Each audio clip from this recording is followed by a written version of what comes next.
Hello student, स्वागत है आप सभी का एक बार फिर से हमारे इस ऑफिशियल यूट्यूब चैनल में जिसका नाम है एसओ सॉल्यूशन। मैं चंदन कुमार हाजिर हूँ आप सभी के सामने अपनी एक और नई वीडियो के साथ। सो गाइस, आज की इस नई वीडियो में हम बात करेंगे उन सभी स्टूडेंट्स के लिए जो मास्टर ऑफ पॉलिटिकल साइंस के स्टूडेंट्स हैं और वो अपने MPS 003 के एग्ज़ाम्स की तैयारी कर रहे हैं।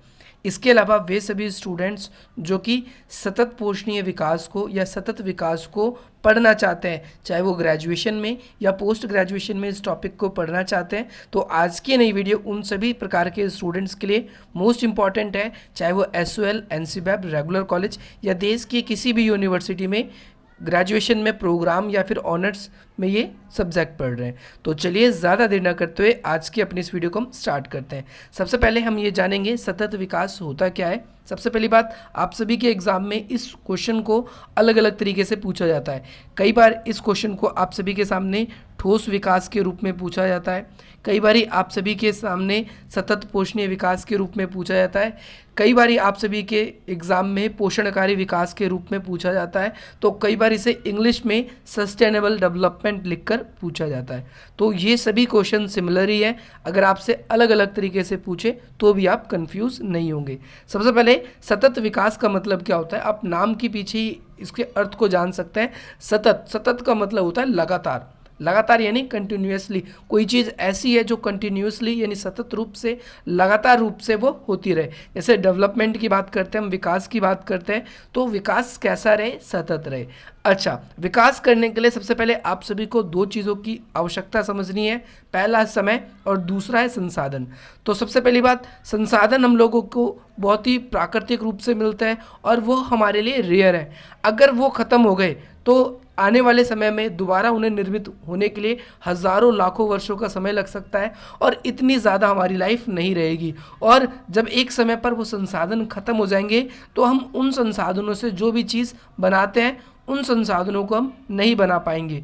जैसे अगर आप वनों को काट देंगे ज़्यादातर, तो वनों की आवश्यकता हमें पड़ती है अलग अलग कार्यों के लिए। जैसे लकड़ी की आवश्यकता पड़ती है, ज्वलन के लिए हमें आवश्यकता पड़ती है, या फिर फल सब्जी दवाइयों के लिए आवश्यकता पड़ती है। अगर हम वनों को काट देंगे तो आज तो हमारे सारे वन कट गए, आज तो हमने डेवलपमेंट कर लिया, आज तो हमने अपनी आवश्यकता की सारी चीज़ें प्राप्त कर ली, परंतु भविष्य में जब हमारी आने वाली पीढ़ी को उन चीज़ों की आवश्यकता पड़ेगी तो वो उसका यूज़ नहीं कर पाएंगे।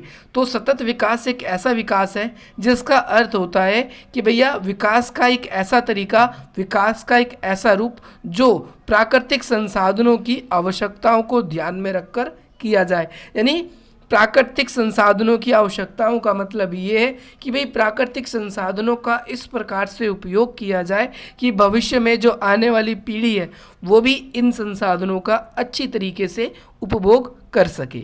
सबसे पहली बात, आप लोगों को ये पॉइंट आप सभी के एग्जाम में लिखना है। दूसरी चीज़, आसान शब्दों में अगर हम समझें तो सतत पोषणीय विकास यानी विकास का वह रूप है जिसमें विकास का क्रम जो है वो लगातार बना रहे। ऐसा नहीं, जैसा कि मैंने अभी आपको समझाया, विकास जो है वो आज हो जाए और कल विकास ना हो। आज हमने सारे संसाधनों को उपयोग करके अमेरिका, चाइना, जापान या दुनिया की जितनी बड़ी अर्थव्यवस्थाएं हैं उन सब से आगे तो निकल गए, लेकिन आने वाले समय में क्या है, हमने अपने संसाधनों को नष्ट कर दिया और जिसकी वजह से हमारा विकास एक समय पर रुक जाएगा। तो विकास करने का एक ऐसा तरीका जो लगातार हो, जो भविष्य में कभी रुक ना जाए। संसाधनों के अभाव के कारण, संसाधनों के अभाव का मतलब होता है संसाधनों की कमी के कारण, तो भविष्य में भी विकास गतिमान बना रहे, रुक ना जाए। अब हम बात करेंगे सतत विकास यानी सतत पोषणीय विकास या सतत विकास जो है इसकी उत्पत्ति कैसे होती है। तो भाई सतत पोषणीय जो ये विकास की जो अवधारणा है इसका सबसे पहली बार अंतर्राष्ट्रीय स्तर पर 1972 में, कब, 1972 में स्टॉकहोम सम्मेलन एक आयोजित हुआ था। स्टॉकहोम सम्मेलन, उसमें मानव पर्यावरण पर संयुक्त राष्ट्र संघ के द्वारा ये अगर आप देखेंगे तो सम्मेलन हुआ था। और इस सम्मेलन के अंदर मानव किस प्रकार से विकास की गतिविधियों के कारण पर्यावरण का जो उत्सर्जन है यूज़ करके पर्यावरण को नष्ट करता जा रहा है, और इसका प्रभाव ना केवल विकास गतिमान का जो प्रभाव है, मनुष्य जो अपनी विकास की गतिविधि के लिए जो कर रहा है, पर्यावरण को नुकसान पहुंचा रहा है, उसकी वजह से पर्यावरण तो संकट में ही है, लेकिन मनुष्य का जीवन भी अनेक प्रकार के नए नए संकटों में आ चुका है। यद्यपि इस शब्द का स्पष्ट रूप से उल्लेख देखिए, हम जो ये आज हम यूज़ कर रहे हैं सतत पोषणीय विकास, तो ये शब्द इसमें इस्तेमाल नहीं हुआ था। ध्यान रखना 1972 में सतत पोषणीय विकास इस्तेमाल नहीं हुआ था। बस ये बात हुई थी कि भाई मानव के क्रियाकलापों की वजह से जो पर्यावरण और मनुष्य का जो जीवन है दोनों संकट में आ चुका है। फिर आगे चल के अंतर्राष्ट्रीय स्तर पर और भी अनेक समुदाय बने जो कि पर्यावरण की सुरक्षा की बात करते थे और साथ ही साथ विकास गतिमान को भी किस तरीके से स्थायी रूप से बनाया जा सकता है और पर्यावरण में भी संतुलन बनाया जा सकता है, इसके बारे में बात करी। और विकास किस तरीके से लाभकारी हो सकता है इसके बारे में भी बात करी है।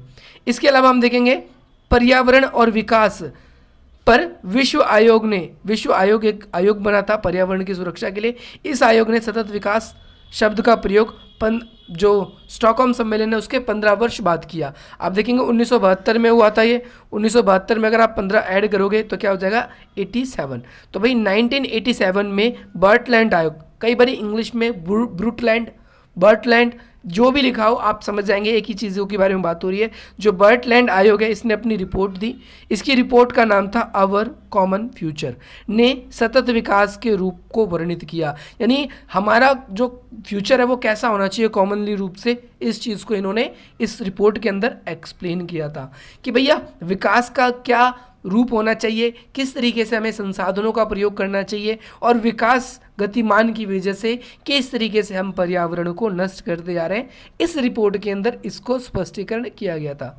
भविष्य में जो हमारी पीढ़ी है उनकी आवश्यकताओं को पूर्ति करने के लिए कई सारे समझौते किए गए। आगे चलकर मनुष्य पर्यावरण को संरक्षित कर सके इसके लिए इस रिपोर्ट के बाद में कई सारे समझौते किए गए थे, ये तो याद रखेंगे। लेकिन हमारी विकास की जो गतिविधियां हैं वो कई बारी पर्यावरण पर हावी हो रही है और हम पर्यावरण के साथ बगैर समझौते के हम क्या कर रहे हैं, सिर्फ अपने विकास को ही बढ़ावा दे रहे थे। सतत विकास की जो अवधारणा है इसको और ज़्यादा बल मिला 1992 में। ये रियो सम्मेलन था, इसे अर्थ समिट या फिर पृथ्वी सम्मेलन भी कहते हैं। ये ब्राज़ील की राजधानी रियो डी जनेरियो में, वहाँ पर एक नगर में हुआ था। आपने क्लास 12 में या छोटी क्लासेस में ज़रूर पढ़ा होगा। और उसमें इन्होंने बताया कि किस तरीके से ओजोन परत में छिद्र हो रहा है, ग्लोबल वार्मिंग बढ़ रहा है। और जो रियो सम्मेलन है, रियो सम्मेलन से लेकर जो जोहान्सबर्ग शिखर सम्मेलन है, इस तक संयुक्त राष्ट्र संघ ने अपने कई रिपोर्ट बनाई है, अपनी कई संस्थाएं बनाई है, जैसे UNDP, UNEP, इस तरीके से कई संस्थाएं बनाई हैं। और ये संस्थाएं क्या कर रही है, आज राजनीतिक रूप से जो देश हैं, देशों के विकास गतिमान को किस तरीके से समृद्धि और बढ़ावा दिया जा सकता है इसके बारे में ही हमें बताती है। इसके अलावा अब हम बात करेंगे ऐसे क्वेश्चन जो आपके सतत पोषणीय विकास पे कैसे भी क्वेश्चन आ जाए, आपको ऐसे पॉइंट जरूर लिखना है। जो मैं पॉइंट बताने वाला हूँ वो रामबाण साबित होगा। कोई सा भी सतत पोषणीय विकास का क्वेश्चन बन जाए आपको वो पॉइंट जरूर लिखने है ना। तो इसके अंदर एजेंडा 21 के यानी green paths to the future, ये एक ऐसी रिपोर्ट थी जो कि एजेंडा 21 की रिपोर्ट थी। और ये क्या है कि आगे चलकर 1992 में जो पृथ्वी सम्मेलन हुआ था उसमें महत्वपूर्ण केंद्र बिंदु रहा था। एजेंडा 21 का मतलब ये था कि भाई 21वीं शताब्दी तक हमें इन लक्ष्यों को निर्धारण करना है। पर्यावरण को बहुत ज़्यादा जो डैमेज दे रखा है, पर्यावरण को हमें सुरक्षित करने में कई कदम उठाने हैं। तो सतत विकास के क्रम में अगर आप देखेंगे, मनुष्य जो है, मनुष्य ही प्रकृति और विकास के बीच में संतुलन बनाए रखे। और साथ ही साथ हमें ध्यान रखना है सतत पोषणीय विकास, इसके अंदर क्या होगा, प्रकृति और मनुष्य के बीच में सामंजस्य स्थापित करना है। उत्पादक ऐसा ना हो कि ज़्यादा उत्पादन के चक्कर में हम विकास को और पर्यावरण को भूल। सेकंड पॉइंट आप इसके अंदर देखेंगे कि संयुक्त राष्ट्र संघ का जो घोषणा पत्र है उसके अंदर अंतर्राष्ट्रीय स्तर पर पर्यावरण के संरक्षण के लिए कई कानून का प्रावधान किया गया है। और ये बात कही गई है कि सभी लोगों के लिए स्वच्छता का अधिकार हर एक व्यक्ति का है। तो इसीलिए हर एक देश को ये कर्तव्य बनता है कि वो अपने देश के नागरिकों को पर्यावरण से होने वाले नुकसान और पर्यावरण हमारे लिए क्यों आवश्यक है इसके लिए लोगों को जागरूक करे ताकि पर्यावरण को सुरक्षित किया जा सके। सतत विकास को लाने के लिए पर्यावरण की रक्षा और विकास को एक अभिन्न हिस्सा बनाया जाना चाहिए। दूसरी चीज़ ये भी थी इसके अंदर कि भैया सतत विकास को बनाए रखने के लिए पर्यावरण की रक्षा करनी चाहिए हमें, और ये हमारा एक अभिन्न अंग है, अभिन्न हिस्सा है। अगला, विकसित देश पर्यावरण के संरक्षण के लिए ज़्यादा जिम्मेदारी है। उनकी, क्योंकि उन्होंने पर्यावरण को ज़्यादा नुकसान पहुंचाया है। आप सभी को पता है कि जो विकासशील देश हैं उन देशों में अब जो है इंडस्ट्रियलाइजेशन होना स्टार्ट हुआ है, लेकिन जो स्थिति आज पर्यावरण की है इसके पीछे सबसे ज़्यादा विकसित या उत्तर के जो देश हैं, उत्तरी गोलार्ध के देश हैं, वो ज़्यादा जिम्मेदार हैं और भूमंडलीय पर्यावरण इस पर काफ़ी ज़्यादा दबाव डाल रही है। अगला पॉइंट है पर्यावरण हर एक व्यक्ति के चिंतन का एक मुख्य विषय है और पर्यावरण सुरक्षित करने के लिए हर एक किसी को कदम उठाना चाहिए।